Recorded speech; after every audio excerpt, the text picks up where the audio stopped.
Hey everyone, welcome back to my channel. I'm Michelle. If you're already a subscriber, thank you so much for all your support. It really means the world to me. Okay, let's talk about how I detransitioned 3 times.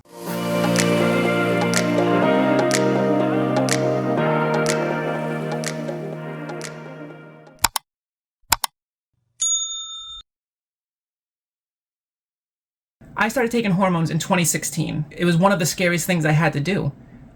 I had no idea, as much research as I had done, everyone's body is going to react differently, and the effects that it has on your body is so unknown to everybody. So after I started taking hormones, I did experience changes, breast growth, my skin became very, very soft, my hair was less oily, my skin was less oily, and I noticed that these changes were happening, definitely mood swings, and all these were fantastic because this is what I had hoped, this is what I would wanted so bad, this is what my dream was. But then reality starts to hit, and the reality is, I don't know if I'm going to transition well. I don't know if I would be passable. And passable, I mean, would I be accepted and welcomed into womanhood, I guess you could say? And would I look like a woman? Some people call it deception, but my soul screams that I was a woman, that I was born this way. And the best way I can describe the dysphoria is, if you were disfigured on the outside, that's basically how I felt as a man. I felt that I was a disfigured person. I felt that I was not true to myself. I was putting on a show. I was living a lie as a male. Biologically, yes, I was born a male. I was born with the parts of a male.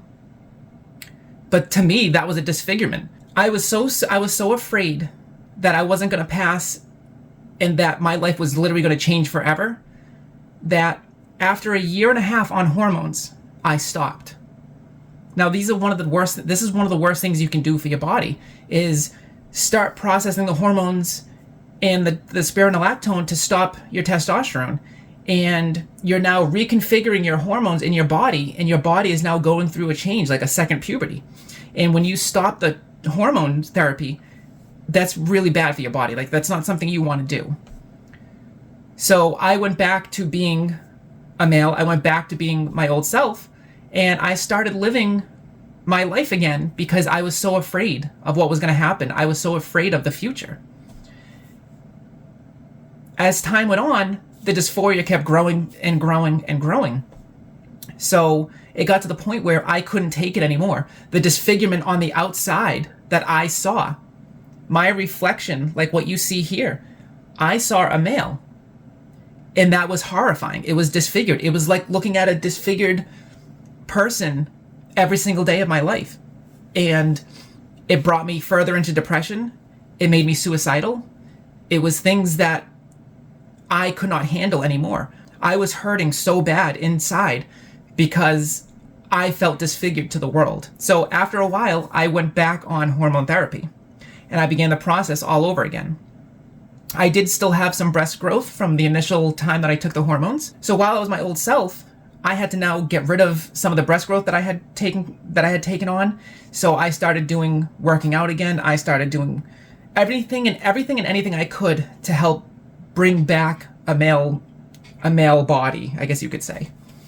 So after a while, that was not me. It never was me. I was, again, acting, and I was putting on a show for everyone, for the world. They said, "No, you're a male. That's who you have to be." Well, to me, that wasn't who I was. To me, I was deceiving myself.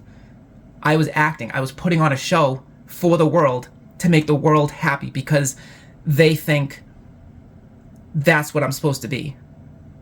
When in reality, that wasn't who I was. Who I am inside is what you see right now, is what you see in this reflection. This is who I was on the inside, and this is who I was trying to bring out. So I contacted my doctor, and I went back on hormone therapy. Now, for the second time. And I was on hormones for another 6 months or so. Same thing. I started getting really paranoid. I got really afraid. I was afraid of the future. I was afraid of not being able to pass. I was letting society win because I felt like I was a coward for giving in and trying to transition to something that the world says, no, you can't be. I was dying inside at this point. I was so conflicted. I had so many thoughts running through my head. I didn't know where I was going, what I was doing anymore. I just knew I was unhappy. I knew I was depressed. I knew something had to give and changes had to be made. Yet again, I stopped my hormone therapy. I went back to my old self and I started working out again. I started the whole process over again of trying to be someone I wasn't. And that only lasted for so long. Eventually, the dysphoria came back again. And this time with a vengeance. This time I couldn't stop it. This time it was either change or I was going to be doing something that I didn't want to do. I know this video is kind of morbid, but I want you to grasp and understand what dysphoria feels like, what dysphoria is, what detransitioning is and what it does to your body, what it does to your psyche, your mental health. It's not a mental illness, no matter what you want to say. Went back on the hormones for the third time, and this time was for good. I made the decision that this was who I was and who I've always been, and it was time to be and live my life as myself. I grew my hair out again, like I did the first time.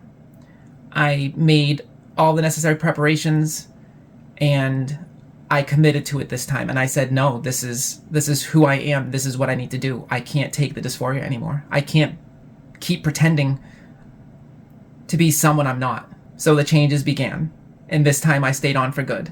Detransitioning is no joke. It plays hell with your body. The hormone changes, the mood swings, the chemistry in your brain that changes with all the therapy, with the hormone therapy. It's not a good thing to do. If you want to detransition, pick one or the other, because it's not good to keep going back and forth.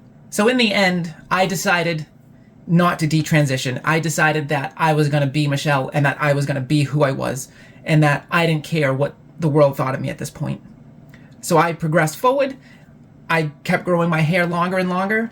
I did my makeup every single day, and I just let myself be who I really was. And lo and behold, nobody knew. I actually, just by being myself, was more than enough for everyone to recognize who I actually was inside. And that was the most reassuring, it was the most wonderful feeling in the world. And I wish all of you the best of luck in your transition. If you do decide to detransition, same thing, I wish you the best of luck, and I hope everything works out for you in the future. Thanks for watching, everyone.